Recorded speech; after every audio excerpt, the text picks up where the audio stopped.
আসসালামু আলাইকুম সুপ্রিয় বন্ধুরা। আশা করি আপনারা সবাই ভালো আছেন। আমি যখন ভিডিওটা করছি তখন আসলে আমি সম্পূর্ণ অপ্রস্তুত অবস্থায় করছি। সেজন্য আপনারা কোনো মাইন্ড করবেন না। ইনশাআল্লাহ পরবর্তী ভিডিও থেকে আমি আমার সর্বোচ্চটা দিয়ে ট্রাই করব ইনশাআল্লাহ।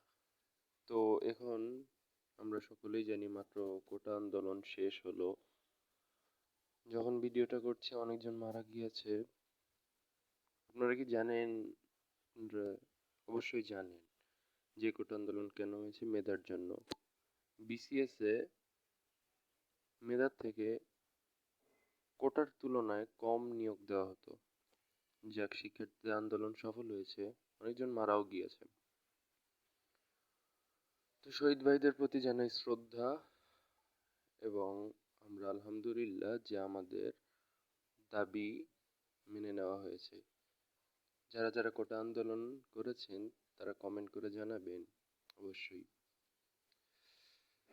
তো আমি এই চ্যানেলে যে ভিডিওগুলো আপলোড করব সেটা হলো কিভাবে অধ্যায় ভিত্তিক আমি ভিডিওগুলো আপলোড করব। যেই ভিডিওগুলো যেমন ধরুন কেমিস্ট্রির একটা অধ্যায়, কিভাবে এর গুরুত্বপূর্ণ টপিক, এরপর এই অধ্যায়টা থেকে কিভাবে বিগত বছর প্রশ্ন এসেছে, কিভাবে এই অধ্যায়টা সহজ উপায়ে শেষ করা যায়, এরকম অনেক ভিডিও আমি ইনশাল্লাহ আপলোড করব। যেহেতু আমি এইচএসসি 23 ব্যাচ, তো আমার শর্ট সিলেবাসে পরীক্ষা হয়েছে এবং আমি শর্ট সিলেবাস সম্পর্কেই ধারণা রাখি, বাকিগুলো সম্পর্কে আমার এখন তেমন ধারণা নেই। সো ফার্স্ট অফ অল আমি সেই ভিডিওগুলোই আপলোড করব যেগুলো শর্ট সিলেবাসের মধ্যে রয়েছে। সেই হিসেবে chemistry, physics and higher math এই তিনটা মিলিয়ে 34টা অধ্যায় হয় এবং আমি ইংলিশ এবং বাংলারও আপলোড করবো ইনশাল্লাহ। এবং শেষে আমি যদি পারি তবে বায়োলজি নিয়েও আপলোড করব। বায়োলজি নিয়ে আমি একটু দ্বিধাদ্বন্দ্বে, কারণ তেমন পড়ি নেই বায়োলজি, কঠিন লাগে বুঝতেই পারছেন। আমার অপশনাল সাবজেক্টও ছিল। তো আমার চ্যানেলের নামটা হবে মেন টিউটর। মেন টিউটর এটার অর্থ মূলত mentor and tutor. Mentor plus tutor, আমি হব আপনাদের পার্সোনাল মেন্টর অ্যান্ড টিউটর। আপনারা আমার সকল ভিডিও ইউটিউবে সম্পূর্ণ ফ্রিতে পাবেন এই চ্যানেলে ইনশাআল্লাহ। তার আগে আমি আমার পরিচয় দিই। আসলে পরিচয়টা প্রথমেই দেওয়া দরকার ছিল, আমি আসলে আগে সব ডিটেলস বলেছি, এখন আমি আমার পরিচয়টা দিচ্ছি। আমি ফাইয়াজ মাহমুদ শাহিদ। আমি নারায়ণগঞ্জ গভর্নমেন্ট আদমজীনগর এমডব্লিউ কলেজের একজন ছাত্র ছিলাম, ইন্টার পাস করেছি সেখান থেকে। এখন আমি আমার লাইফের একটু স্টোরি বলি। আমার কোনোবারই জিপিএ 5 ছিল না। পিএসসিতে জিপিএ 5 পাইনি, জেএসসিতে জিপিএ 5 পাইনি, তারপর এসএসসিতেও পাইনি এবং লাস্টে এইচএসসিতেও আমি জিপিএ 5 পাইনি। পিএসসিতে আমার পয়েন্ট ছিল 4.75।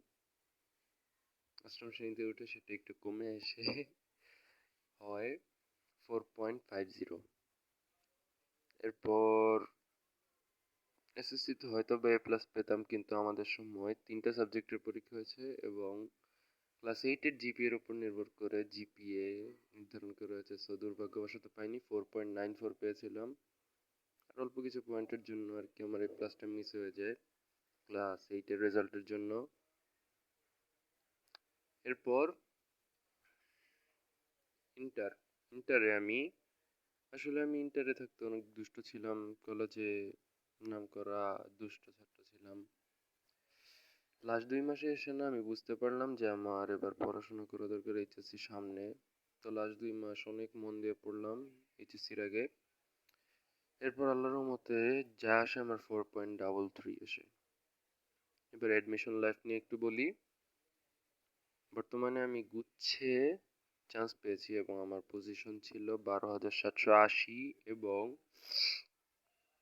আমি বর্তমানে পটুয়াখালী বিজ্ঞান ও প্রযুক্তি বিশ্ববিদ্যালয় পিএসটিউতে ইএসডিএম অর্থাৎ environmental science and disaster management চান্সপ্রাপ্ত হয়েছি, কিন্তু আপনারা জানেন যে বর্তমানে কোটা আন্দোলন এবং সরকারের কারফিউ এসব কারণে ভার্সিটিতে ভর্তি হওয়া যায়নি।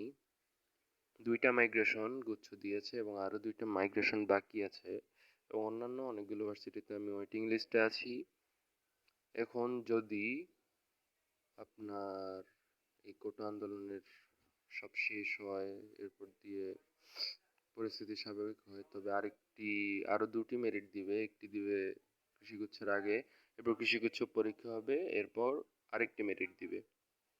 সেই মেরিটে দেখা যাক আমার অন্য কোনো ভার্সিটি আসলে তো আমি আপনাদের অবশ্যই জানাবো।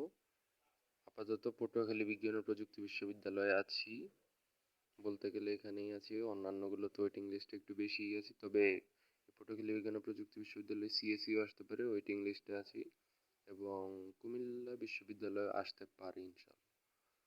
তো যাই হোক, আমার ব্যাপারে অনেকগুলো আলোচনা করলাম। আমি এগুলো কেন করলাম? যেন আপনারা ভরসা পান যে আমার চ্যানেল থেকে কেন আপনারা নিজের মেন্টর, আমাকে কেন আপনাদের পার্সোনাল মেন্টর বাছাই করবেন।